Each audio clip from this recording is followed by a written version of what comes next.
Nwanyị ọma, biko ka anyị mata onye Igbo. Okay. Mụa mbụ nwafọ ngwa kpọmkwem onye kembili Abuja. Abụkwanụ m Uche Juliet Jesus.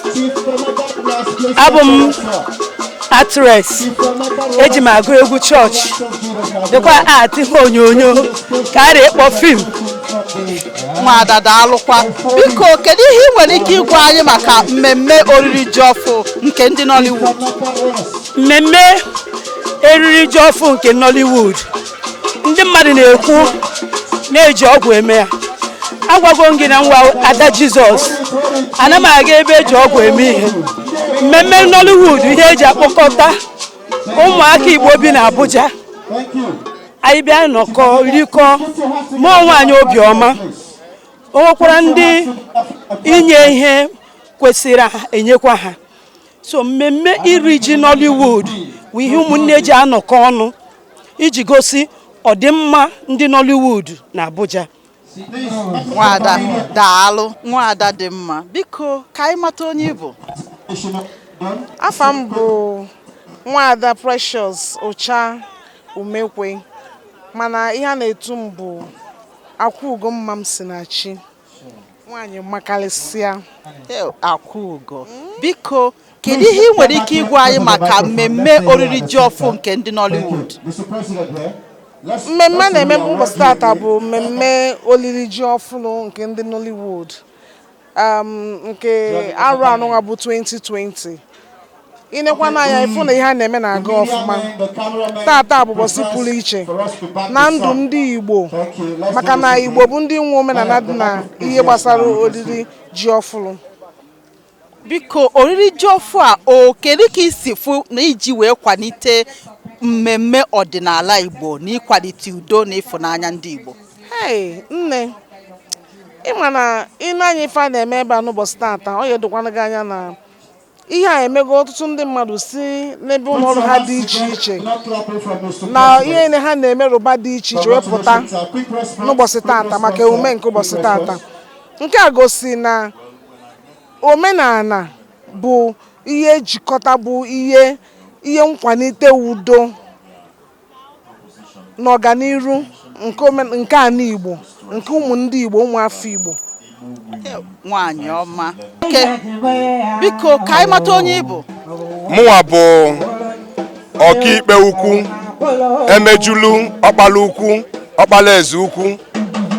Ọmụnwa bụ ode akwụkwọ okwu mgbasa ozi nke ọha na eze ndị Igbo n'ụwa dum site n'arọ 2013 wee ruo n'arọ 2017.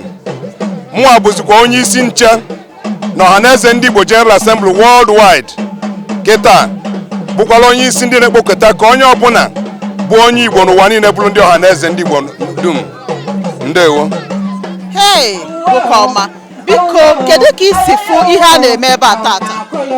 Ife a na-eme ebe a tata machalụ jela akwa oyi ezigbo uwe ọma. Maka gịnị? Dịka ofu onye n'ime ndị bịara ebe a tata kwuru, ọ bụrụ na-achọ ka udo dị na Naịjirịa, ka enwee njikọ ọnụ na Naịjirịa, ka tigbuo ozugbo kwụsị na Naịjirịa, ọ bụ site n'ịkwalite omenani ọdịbendị ka e ga-esi wee mịa. Unu n'anya tatu mfụ na maka ji bụ ife nwere nnukwu ife omimi n'ala Igbo. Ewelie na nwoke izizi bụ onye Igbo mụlụ Igbo niile ji diọkpali ya wee sonye n'anị, o wee pụọ ome wee mịta ji afọ mụtara a na-akpụ ya adaka na ekpe.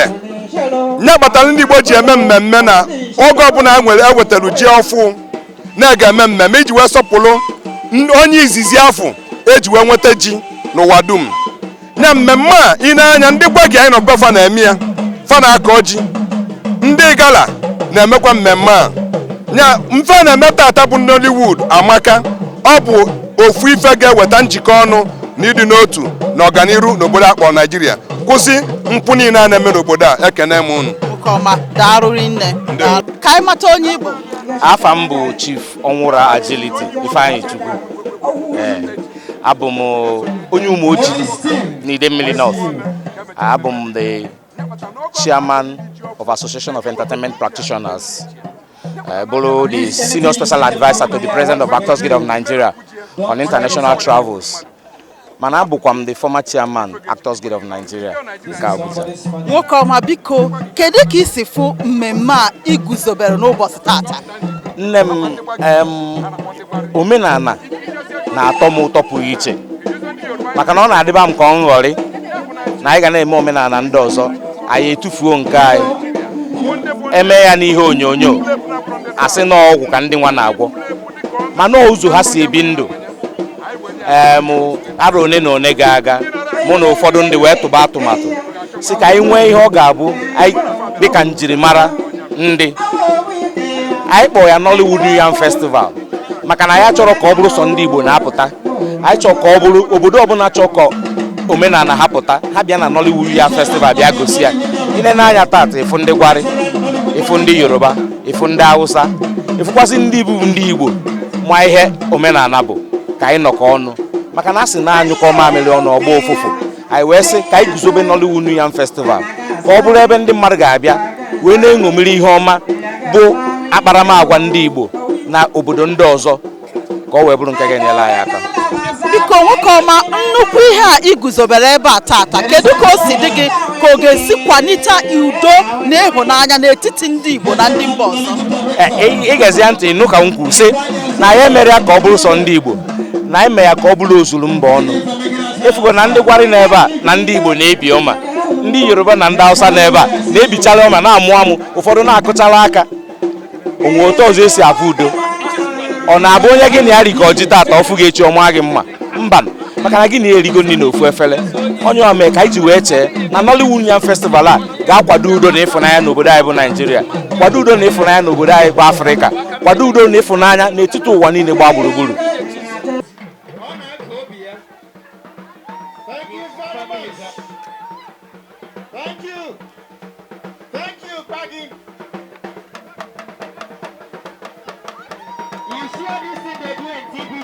Church, na them starter. This thing you see them doing TV Joshua Church, na them starter. All right. Thank you. Thank you. The thing you see them doing in the church, Biko ka anyị mata onye Igbo. Okay. Afọ m bụ His Royal Majesty Ngenenwoye Josephat Ishek nke ise na akwụke ọkụ na anọ onye isi a ndị akwụke abụ m igwe ndị akwụke ọkụ na anọ ihe m akwụke nọ n'Enugu South Local Government ọ bụ na ịma Gariki Enugu Gariki bụ my kingdom. Igwe daalụ nwoke ọma, biko kedu ihe ị nwere ike ikwu maka nnukwu mmemme nke a na-eme tata? Ya bụ mmemme so n'ihe m ji wee si Enugu wee bịa Abuja ịbadoelu ha ukwu. Na mbụ esobu m na ndị na-eme ihe ejije nke a na-akpọ movie. Abụgo m chairman ndị Actors Guild of Nigeria na 2005. So ihe ọbụla ha na-eme ana m achọ idoolu ha ukwu. Ha na-eme mmemme erim ji ọfụ n'ụzọ n'ọnọdụ nke ndị Nollywood iji wee na-echeta omenala ndị Igbo na nke Nigeria na nke Afrịka niile. So ọ bụ nnukwu mmemme na-agazu ụwa niile gburugburu. Obi na-asọ m ụsọ mgbe ọbụla m nọ na mmemme dị otu a. Ihe m na-ayọ Chineke bụ ka o mee ka nke afọ ọzọ karịa nke afọ a n'aha Chukwu Okike Abịama. Ise Igwe biko ka isi fụ na ihe a na-eme tata ga-eji wee kwalite udo na ịhụnanya nke ndị Igbo na mba ndị ọzọ n'ebe a. Ọ bụ na ị na-anya nsogbu anyị welu na obodo anyị Nigeria bụ ihe gbasara omenala. Mgbe omenala ji wee na ka udo ji wee na, ihe na-enye anyị nsogbu bụ ụmụ ihe ndị ewetara ewete ndị chọọchị nke kwere na chọọchị nke a. Ọ bụ na anyị niile na-achị na omenala ifu na udo ya adị. Anyị na-achị na omenala ifu na udo ya adị. anyị na-achị na omenala ịyafụ na udo ya adị. So ihe anyị na-eme taa bụ ịkpọ ọchị anyị azụ na mmemme omenala ka o wee jikọọ anyị ọnụ ewere ihe anyị na-azọ. Onye na-eme omenala ewere onye ọ na-ekpelu, ọ Chukwu ka anyị na-ekpelu. Anyị ewere ndị na-akpụ isi n'ala, anyị ewere ndị na-akụ aka. So omenala narụ udo wee na anyị na-agba mbọ ka anyị wee chite omenala ka udo wee na-achite ka onye ọbụla do obi do onye ọbụla mbọ. Afọ m bụ Oriakụ Collins Chinyere, President Ofu Obi Women Parliament. Hey nne, kedu ihe ị na-eme ebe a tata? Ya na-eme ebe a na-eri ji ka a na-akpọ nke ndị Nollywood New Yam Festival. Ama m na ị bụ onye omenala ndị Igbo na-amasịrị nne. Kedu ka ihe mmemme nke tata ka isi wee fịa? Obi atọka m. Nke kasị nka nke bụ ka a si egosi ka a si awa iji n'ala Igbo. Ihe a bụ ihe ọṅụ igosikwere akara nke ndị Igbo ka dịkwa na ndị gbagi ka ndị Hausa. Mara m ka m ga-esi wee kpọkwa ya. Ụmụazị anyị bụkwa ụmụ Igbo nọkwa n'ala a wee na-egosikwa ihe ndị omenala Igbo, ihe ndị Igbo na-emegasị n'obodo dị iche iche. O nwere ebe ijele na ịma mmata na onye Igbo nọ gasị. Obi tọrọ m ụtọ, tọwa m obi na ihe ndị Igbo na-amasị m. Anụgo mgbe Igwe Ajibọ na-agwa anyị si ya na mụ na ndị otu m ga-esolu bịa kwanyere ya ugwu nke taa. Ka anyị mata onye Igbo. His Royal Majesty Igwe Ayọfeme Ogidiga Ibite Ọgwụara. Igwe biko ka isi fụ nnukwu mmemme a na-eme ebe a tata. Etuzu ebe a bụ na ndị Igbo lọbụlụ onwe ha rinne. Awajo ya gosi na enwere Igbo nwere omenala. Anyị na-awaji ebiri arọ niile. Dịka bịa ya gosi ndị ụwa ndị ọzọ na enwere omenala. Ajụkwayo udo na Naịjirịa. Igwe biko were ohere a dụọ ndị Igbo niile nọ n'ụwa niile ndụmọdụ. Ana m ayọ ndị Igbo niile n'ụwa niile ha biko ka amali ha na-eme ka ha gbaa mbọ na-agba mbọ na-emezigbo omume mee ka Igbo bụrụ ofu. Nwaanyị ọma ugogbe eze biko ka anyị mata onye Igbo. Okay, afọ m bụ Princess Maureen Igwa. I am veteran Nollywood actress from Rivers State. I hope that to be precise. Biko ka isi fụ nnukwu mmemme a ị bịara ebe a tata. Mmemme ahụ ihe ụtọ m obi ụtọ because anyị ga na-eme omenala anyị. Omenala anyị ma na ọdịnala anyị ma na-arụ. Our culture, our heritage, our pride. Ọ ihe anyị na-eme taa. Nwaanyị ọma daalụ rinne daalụ. Ọzọ akpaka Igbo 1 na nwoke ọma biko ka anyị mata onye Igbo. Afọ m bụ ọzọ Ricky Chinedu nwa Jiọfọ, ọzọ akpaka Igbo nke mbụ n'Inyi Ojiri River Local Government Enugu State. Ọ bụrụ ọzọ Township, ọzọ echiri echi, ọzọ omenala echiri echi n'Inyi.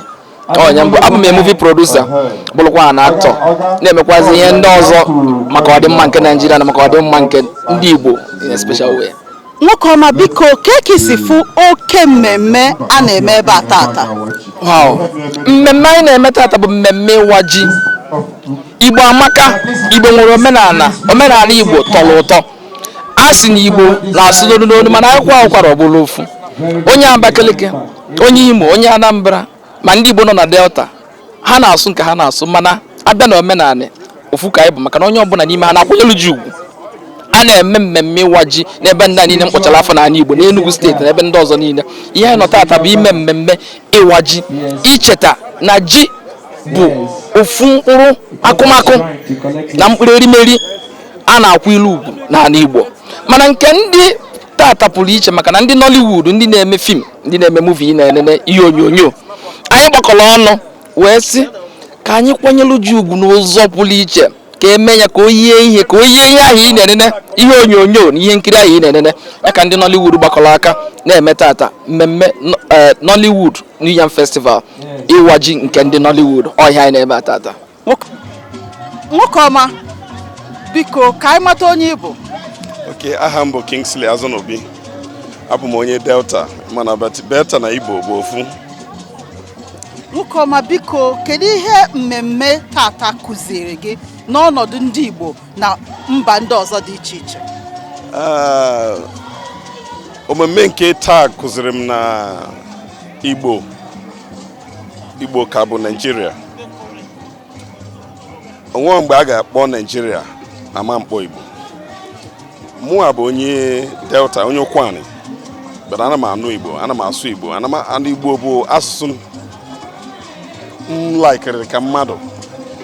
And ihe niile na-eme na-atụrụ ka ndị Igbo nọ na ihe ọbụla na-eme. Nigeria ama dị mma without Igbo. So ihe ememme a kụziri m taa na Igbo nwee Nigeria, and Nigeria bụ Igbo. Nwoke ọma, daalụ rinne. Daalụ.